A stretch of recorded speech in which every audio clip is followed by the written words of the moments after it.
Formal nang pinasinayaan ang City of Ilagan College, ang kauna-unahang LGU-owned college sa Region 2. Pinangunahan ang inauguration ni Mayor J. Diaz kasama si Father Daniel Franklin Pilario, Pangulo ng Adamson University, kung saan isinagawa rin ang paglagda sa Memorandum of Agreement sa pagitan ng Universidad at ng LGU Ilagan.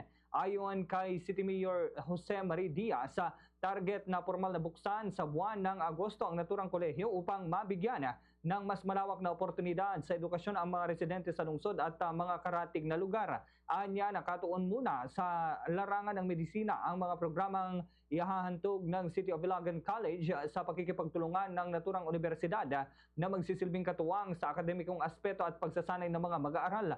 Layunin naman ang kasunduan na matiyak ang kalidad ng edukasyon, partikular sa mga kursong may kaugnayan sa kalusugan upang makapaghubog ng mga profesional na handang tumugon sa pangangailangan ng komunidad. Inaasahan naman ng lokal na pamahalaan na sa pamamagitan ng proyektong ito ay mapalalakas pa ang sektor ng edukasyon at kalusugan sa lungsod ng Ilagan, kasabay ng pagbibigay ng abot-kayang edukasyon para sa mga Ilagenyo. Ganito ang bahagi ng pahayag ni City Mayor Jose Marie Diaz. Health allied courses, halimbawa BS Medical Technology, BS Psychology, BS Pharmacy, pag-offer ng BS Nursing po rito. Ito lahat is pre-med, ito preparatory for medicine, and then here comes medicine ng course ng Isabela State University. So lahat ng mga products natin, dyan na sila magpa-proper presentation.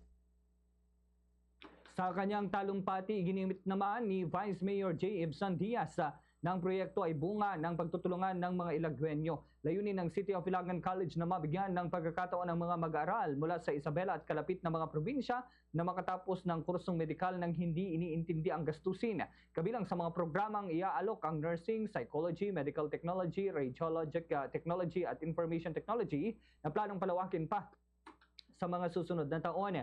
Pangunahing adhikain ng paaralan na magbigay ng dekalidad na edukasyon habang pinapagaan ang gastusin ng mga magulang. Sa ilalim ng full scholarship program, pag-aaral at pagtatapos na lamang ang tututukan ng mga benepisyaryo. Bagaman nilinaw na ito ay eksklusibo lamang para sa mga estudyanteng Ilagenyo. Bukas ang institusyon para sa lahat ng nais na mag-aral bilang kauna-unahang LGU-owned college sa rehiyon na nakatuon sa mga kursong medikal at allied programs upang hindi na kailangang lumayo ang mga estudyante sa kanilang pamilya at probinsya.